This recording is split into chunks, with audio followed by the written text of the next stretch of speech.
Selamat siang, terima kasih telah bersedia hadir di sesi wawancara ini.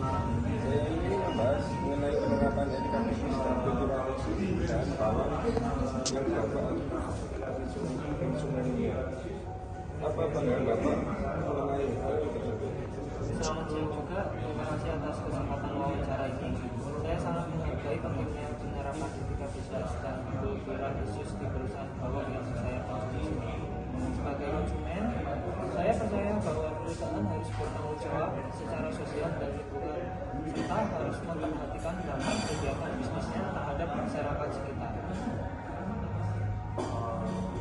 Terus bagaimana perusahaan bawang yang Bapak konsumsinya masyarakat? Bagaimana perusahaan bawang yang Bapak konsumsinya menerapkan nilai-nilai tersebut? Saya melihat bahwa perusahaan bawang yang saya konsumsi telah memiliki kebijakan yang jelas mengenai penerapan etika bisnis dan kultural khusus. Selain itu, perusahaan tersebut juga memastikan bahwa produk yang dipasarkan aman bagi kesehatan dan halal sesuai dengan ketentuan agama, serta memperhatikan aspek lingkungan dalam proses produksinya. Apakah Bapak merasa bahwa perusahaan bawang yang Bapak konsumsinya telah memenuhi harapan Bapak dalam hal penerapan etika bisnis dan kultural khusus? Ya, saya sangat merasa bahwa perusahaan bawang yang saya konsumsinya telah memenuhi harapan saya dalam hal penerapan etika bisnis dan kultural khusus. Saya melihat bahwa perusahaan tersebut memprioritaskan kualitas produk dan memastikan bahwa produk yang dipasarkan aman bagi kesehatan dan halal.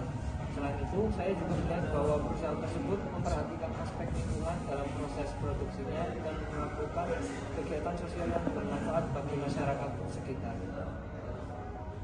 Apakah Bapak memiliki saran untuk perusahaan bawang yang Bapak konsumsinya dalam hal penerapan etika bisnis dan kultural khusus?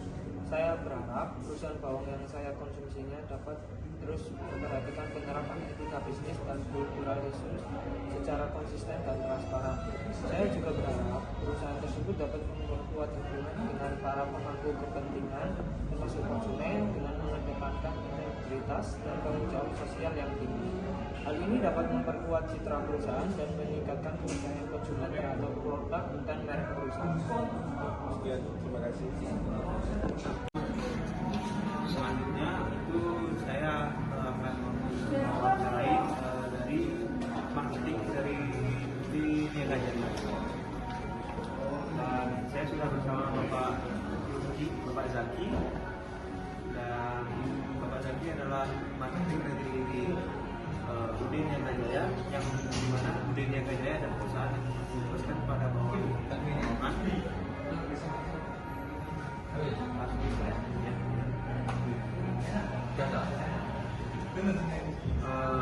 yang pertama itu apakah perusahaan yang Bapak saat ini memiliki kode etik atau pedoman perilaku bisnis yang berkaitan dengan pemasaran dan kultural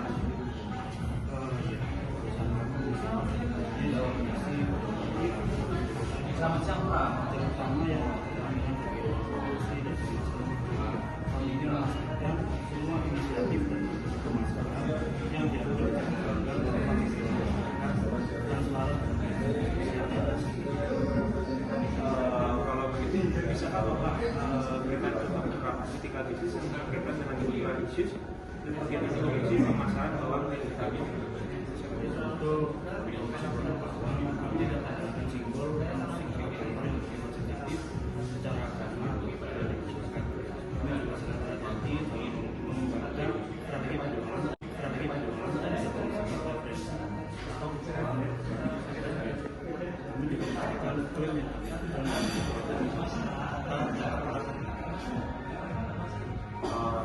selanjutnya itu bagaimana perusahaan Bapak memastikan bahwa etika bisnis diterapkan dalam kegiatan pemasaran. Kami secara rutin melakukan sosialisasi kode etik dan kebijakan terutama yang ada di departemen pemasaran. Kami juga melakukan aktivitas promosi dan penjualan produk untuk memastikan kepatuhan yang dibawa dan menerapkan etik sesuai dengan program.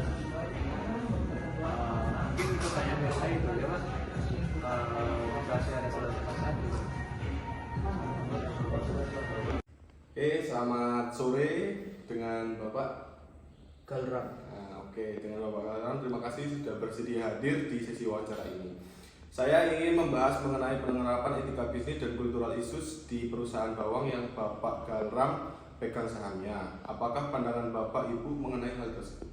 Oke, selamat sore juga. Terima kasih sebelumnya untuk kesempatan wawancara ini. Saya sangat menghargai pentingnya penerapan etika bisnis dan kultural bisnis di perusahaan bawang yang saya pegang sahamnya. Sebagai pemegang saham, saya percaya bahwa perusahaan harus bertanggung jawab secara sosial dan lingkungan, serta harus memperhatikan dampak kegiatan bisnisnya terhadap masyarakat sekitar. Oke, kemudian bagaimana perusahaan bawang yang Bapak pegang sahamnya itu menerapkan nilai-nilai tersebut? Oke, jadi kami memiliki kebijakan yang jelas mengenai penerapan etika bisnis dan kultural isu, serta memastikan bahwa kebijakan tersebut diterapkan di seluruh lini perusahaan. Kami juga memiliki program pelatihan dan pengembangan untuk karyawan kami, termasuk mengenai etika bisnis dan juga diversitas budaya, agar mereka dapat memahami pentingnya nilai-nilai tersebut dan mengimplementasikannya dalam pekerjaan sehari-hari. Oke, terima kasih. Kemudian pertanyaan selanjutnya, bagaimana perusahaan bawang yang Bapak pegang sahamnya ini memastikan bahwa kebijakan dan program tersebut efektif? Oke, jadi kami melakukan evaluasi secara berkala dan memastikan bahwa kebijakan dan program tersebut diterapkan secara konsisten di seluruh lini perusahaan. Kami juga mengadakan survei kepuasan karyawan dan pelanggan secara rutin untuk memastikan bahwa kami terus meningkatkan kinerja kami dan memenuhi harapan dari mereka semua. Oke, kemudian yang terakhir, bagaimana dampak dari penerapan etika bisnis dan cultural issues tersebut terhadap kinerja perusahaan bawang yang Bapak itu pegang sahamnya? Oke, jadi saya tuh percaya bahwa penerapan etika bisnis dan cultural issues dapat meningkatkan kinerja perusahaan secara keseluruhan. Dengan memperhatikan dampak kegiatan bisnis kami terhadap masyarakat dan lingkungan sekitar, kami dapat membangun hubungan yang lebih baik dengan para pemangku kepentingan kami, termasuk kepada pelanggan, karyawan, dan masyarakat setempat. Hal ini juga dapat memperkuat citra perusahaan dan meningkatkan kepercayaan publik terhadap kami sebagai perusahaan yang bertanggung jawab dan berintegritas yang tinggi. Oke, kalau begitu mungkin cukup itu saja pertanyaan yang dapat kami sampaikan. Kurang lebihnya saya mohon maaf. Terima kasih untuk kerjasamanya.